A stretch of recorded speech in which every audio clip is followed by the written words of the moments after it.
Hello, everyone, and welcome to the January 2024 edition of Unfound Now. We skipped December of 2023, so you haven't heard from me on Unfound Now for, I guess, 2 months. And here we are in the new year,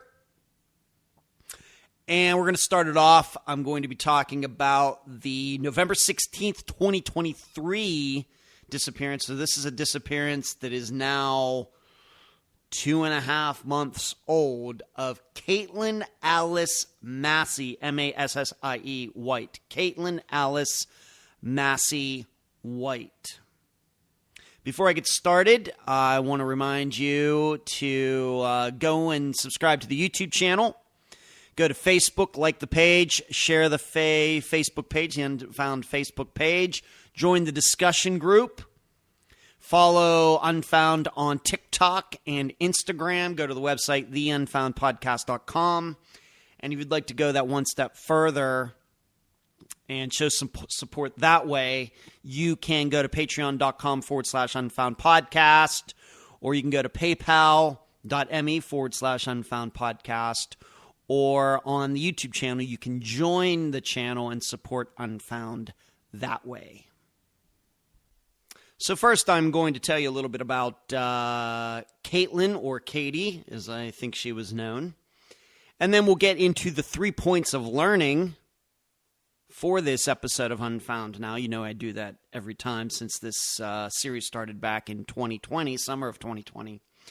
And then I will read as best an account I could find of her disappearance. Then we'll come back to those learning points, and I will go into them in a much deeper fashion. So Katelin Alice Massie White, she went missing from Kitts Hill, Ohio. That's Kitts Hill in Ohio. She was 28 at the time of her disappearance, but she is 29 now. She's a white female. She went missing on November 16th of 2023, and I discovered that she was actually married in West Virginia in 2019, and her being married is going to play a factor later when I start getting into the analysis of her disappearance and her Facebook page, etc. And so the points of learning that I will talk about in a little bit. The first one is before is as important as after. Number 2, best laid plans. And number 3, the learning point is drawing the line.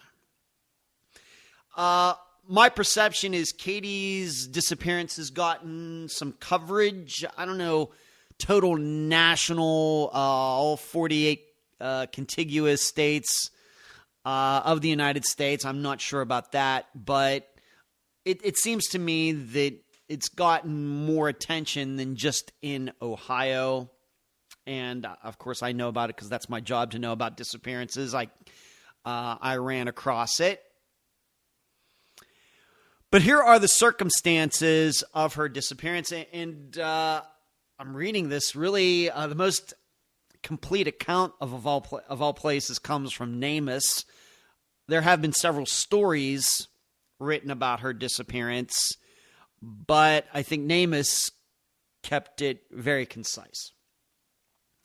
So Katelin's mother woke up on November 16th, 2023, and found that Katie had left Kitts Hill, Ohio. So you have to remember that Katie is married, but at this point she's living with her mother in Ohio.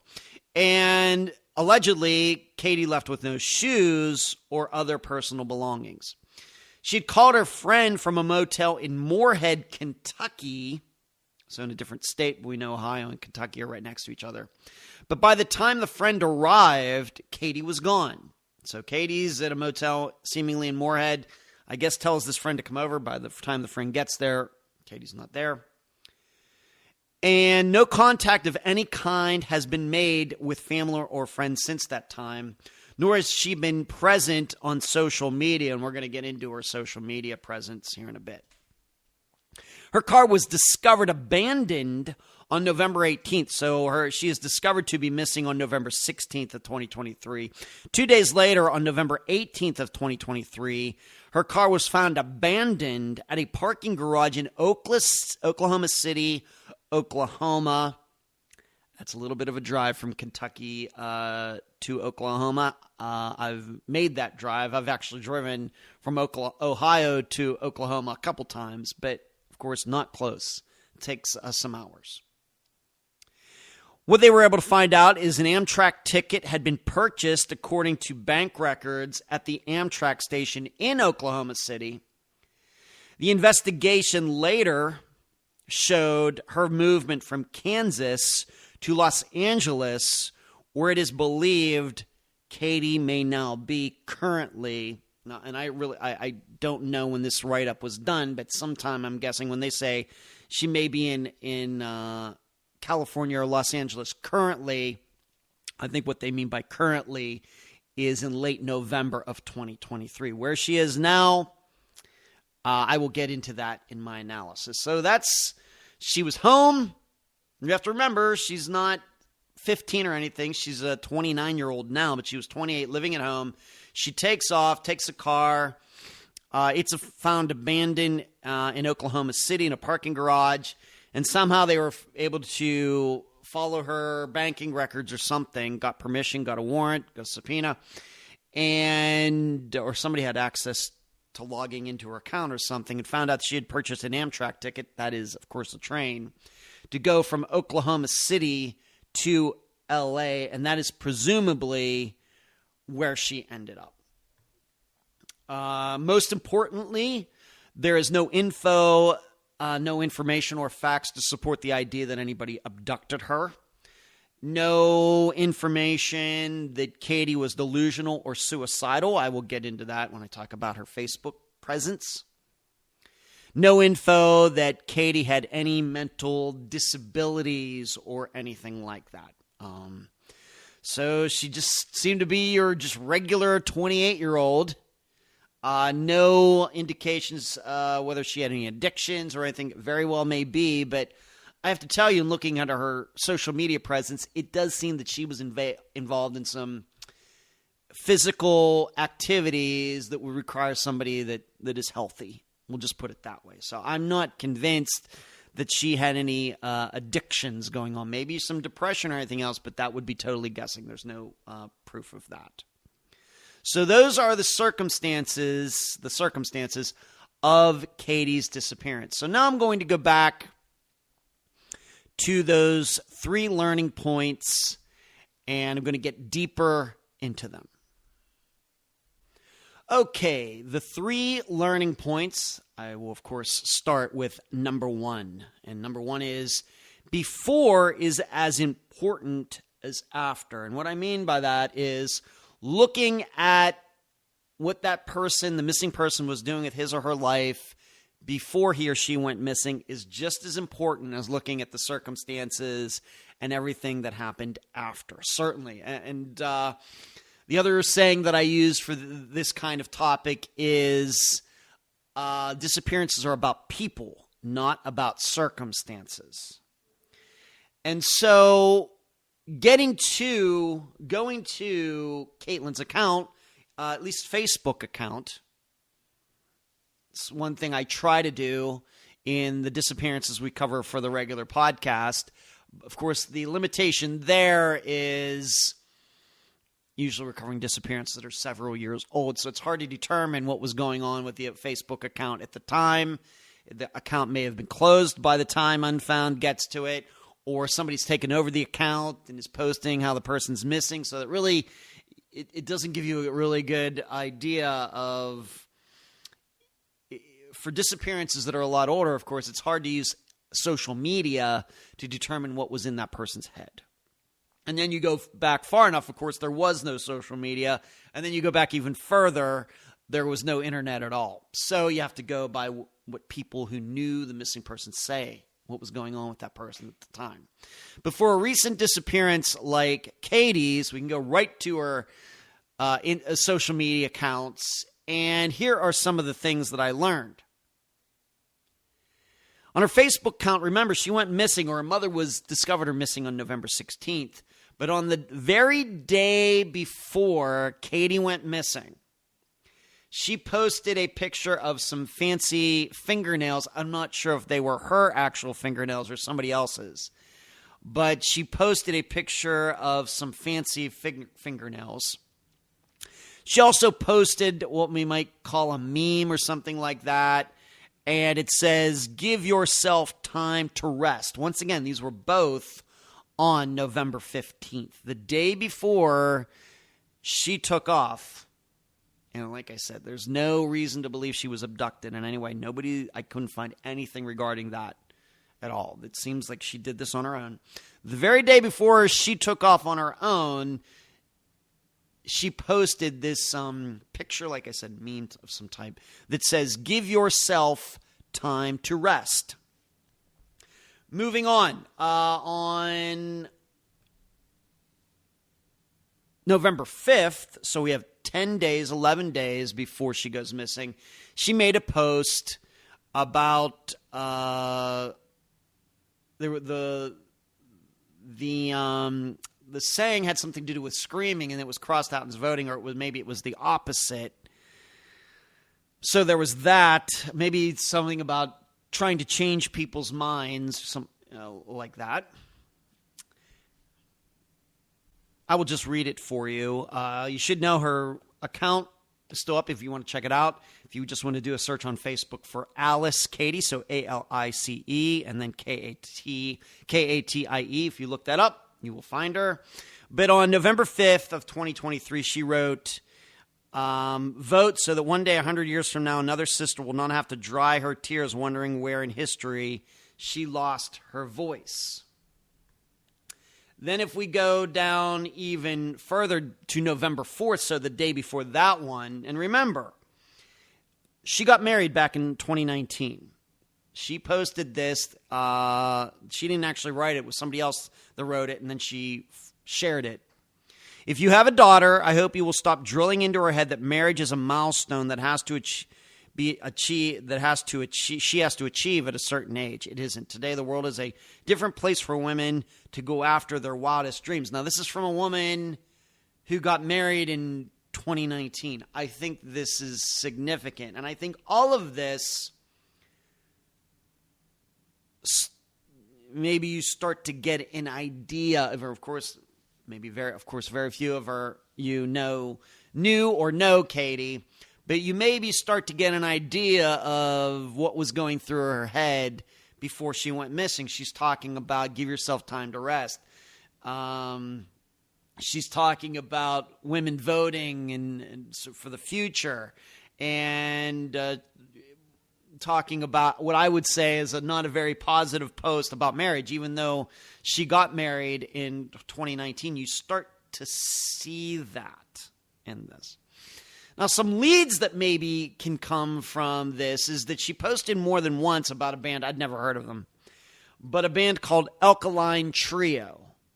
And so it occurs to me, was this a plan? Where was the band? If the band Alkaline Trio is touring, where are they? Or where were they in November? Did she take off because they were performing in LA somewhere? Or in California somewhere? Something to think about. She posted about Alkaline Trio more than once. So maybe that is a clue. Maybe if somebody goes to one of their concerts or wherever they're performing, I don't even know. I haven't looked in and look it up. Are they on tour? Maybe that is a clue to tracking down where Katie is, because more than once she showed an affinity for Alkaline Trio. Now, as I stated, she was into aerial yoga, which takes a pretty fit body. And so that leads me away from the idea that she was doing any substances that were harmful to her. And in fact, something that also pops out on her Facebook page is that in 2023, she was a lot skinnier than she was when she got married in 2019. She lost a lot of weight over those 4 years. And I would say that when she got married in 2019, she was definitely above what I would say the average weight of a woman for that height. Let's just put it that way. And she got down to, I can't even guess how many pounds that she lost, but quite a bit. How she did that, I don't know. But once again, we see this, she was a certain person in 2019 getting married, overweight, and then by 2023, she's skinnier, she's going to yoga, and she's talking about how marriage isn't all it's cracked up to be and everything. We start to see that she's certainly changed over the last 4 years. So the feeling that I get is Katie was looking for something new in her life, looking at all of the stuff that she did before she went missing. So once again, before is at least as important as after. What was going on with the person before she went missing is most of the time more important than the circumstance surrounding. You wouldn't even need to know maybe the circumstances. Just looking at Katie and you just say, well, she went missing. It probably wouldn't surprise you to think, well, it sounds like she was really changing her life. Maybe she wanted to try something new and that she took off. I don't think this would be surprising to us looking at her Facebook account. I don't think we should be too surprised by that. So this is why on the Unfound episodes, we spend a lot of time getting to know the person. As I've stated many times, I'm sure most of you are listeners to the podcast. It's not unusual in an interview that I do with a guest for at least the first 45 minutes, maybe even an hour, to just talk about the person. Whatever that means. Was the person married? Did the person have kids? Addictions, work, education, personality, things going on in that person's life. We spend a lot of time doing that.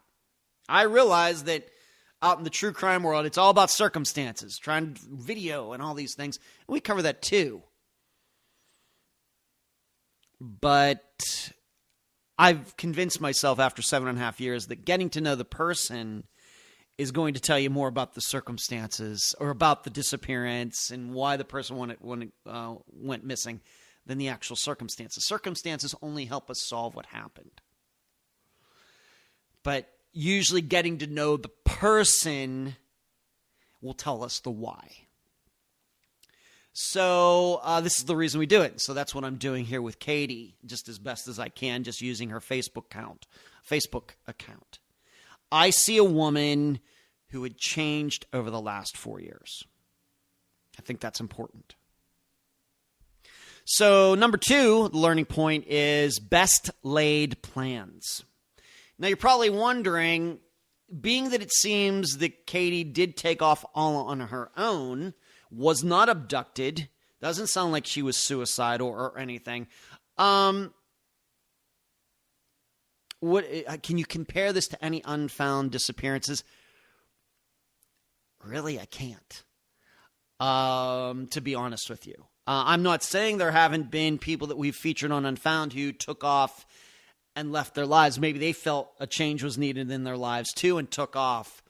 Could be, but what's different here is in all of those, there was no trail of breadcrumbs, we might say.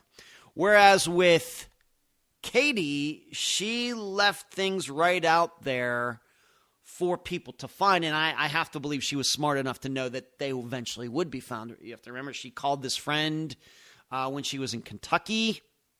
Her car was found in Oklahoma City. It wasn't found wasn't pushed into a lake.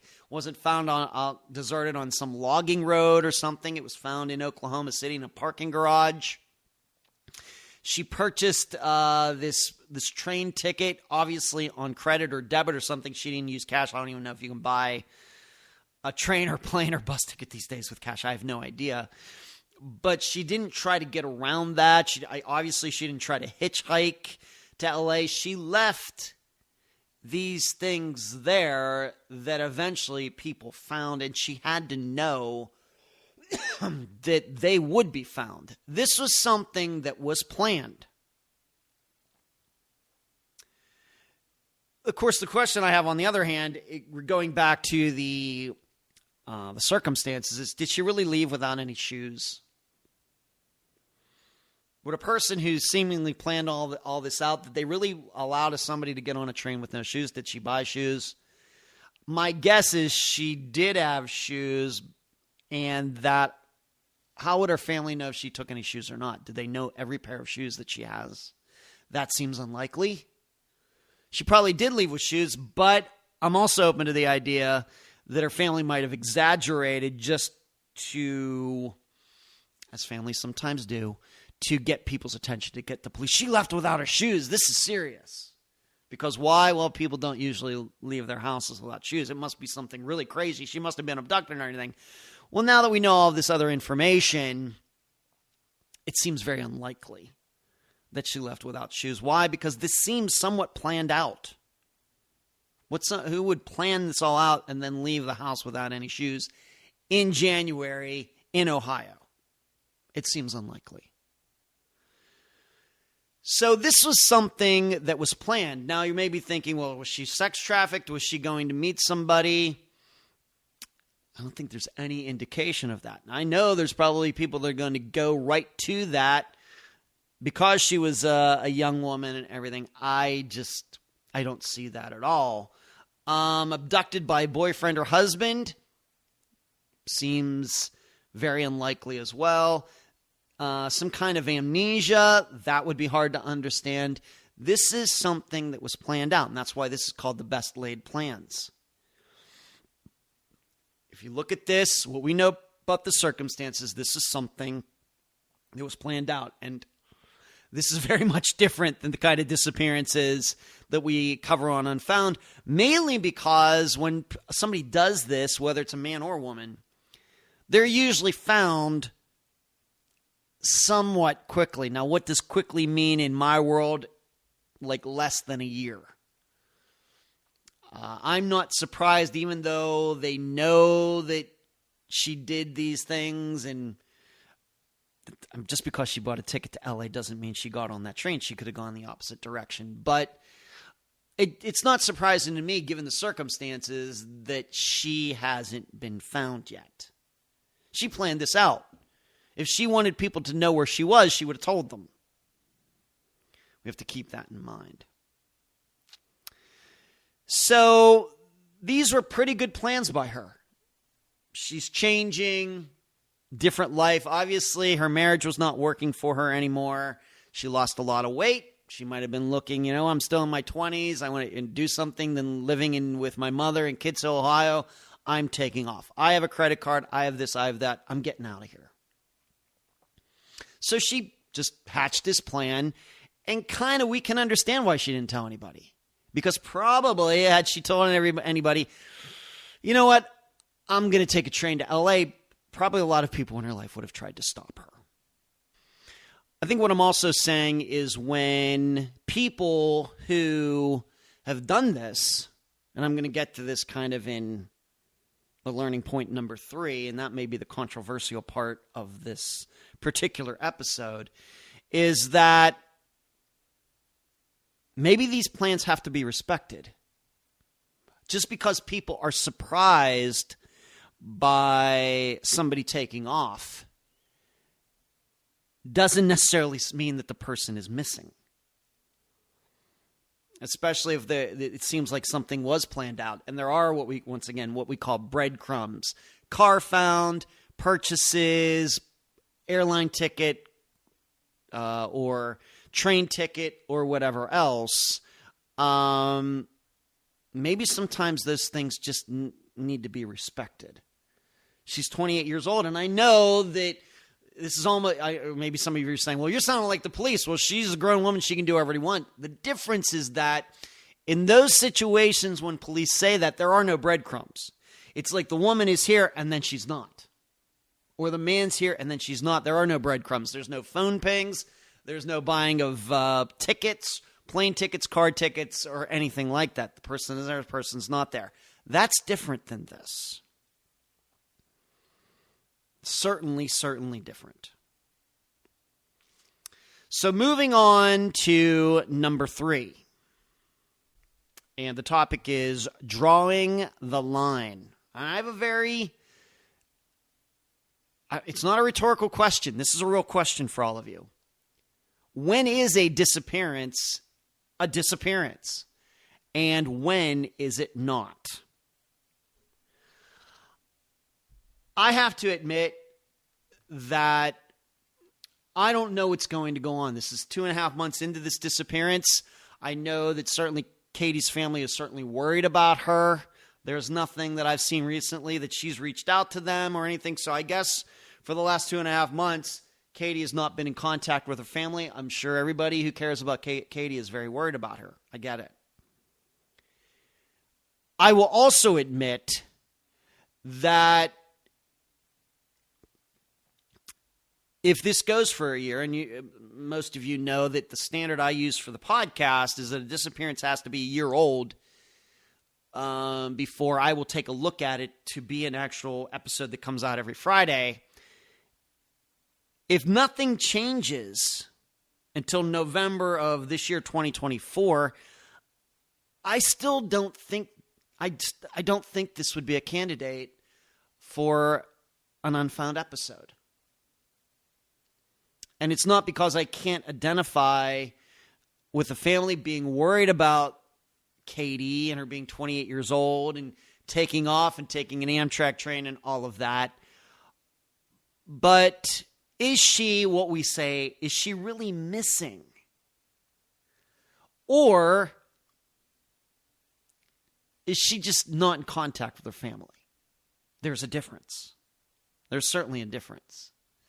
Like I stated before in the previous section, if this was a situation where her mother woke up one day and Katie was just gone, and of course her phone was left behind, her purse was left behind, and there's video of her actually being in her bare feet, and her car is still there, and there is no purchasing of a plane ticket or a train ticket or something, that's totally different than this. And, if there was a suicide note or something like that, that would be then certainly something that I would certainly want to take a look at. But if none of this changes until we get to November of 2024, still would not qualify as a disappearance for Unfound, because this just sounds like a woman who got up one day and says, you know what? I want to move to a different part of the country. I have a credit card. I know how to get to LA. I don't know what I'm going to do there, but I'll figure it out. And people can do that. And although I left my house when I was 27 years old. Now, I told, of course, my parents that I was leaving, but I was moving to Las Vegas. I didn't have a job. I barely had a place to stay. I didn't even have a bed. I slept on an air mattress for quite a few months and everything else. It's just what people feel like they have to do sometimes to kind of switch it up. They feel like they're in a rut. I got to get out of this rut. I got to do something else. And I have it written right here in my notes. This is a huge fact. We can't try to find every 28-year-old who chooses to go off. Of course, the stipulation being, as long as there are reasons to believe that this person did this and this person was going somewhere. In contrast to the person's at home and then nobody knows where he or she went. Like I said, especially when there are facts to show she did so according to a plan. That she wasn't abducted. She's a grown woman. She can do what she wants. As long as there is proof that she is making these choices on her own. I've not seen anything to the contrary of that. I just don't think that any government, whether it's a local government, state government, county government, federal government, or anything else, is in the job of tracking down people who are just going off and they're making plans to move from here to here. And because they aren't keeping in contact with their family, they're considered to be missing. That sounds crazy to me as a person who has been doing disappearances for 7.5 years. The truth is, as we all know, when it comes to family, there could be good reasons that a person doesn't stay in contact with the rest of a family. Very good reasons. There could be very, very honest, moral, ethical, legal reasons that a person has become disconnected from the rest of a family. We know that. I don't know that's going on here, but that has to be a consideration. So I feel horrible about this. I can't imagine the situation that Katie's family is in there, Ohio, worrying about her. She went to L.A. Oh, my gosh. But are we really going to define disappearances this way? When it seems like a young woman, free to do what she wants, just went through this process to get from Ohio to Oklahoma City, bought a ticket, and presumably went to L.A. Now, she might have done that as some sort of misdirection. Maybe she ended up here in Florida. Maybe. But being that she was able to do all of that tells me that she wasn't suicidal. She wasn't delusional. This wasn't some sort of dissociative fugue or anything else. Maybe she just wanted to go on an adventure, and she's 28 years old. She doesn't have to tell anybody about that.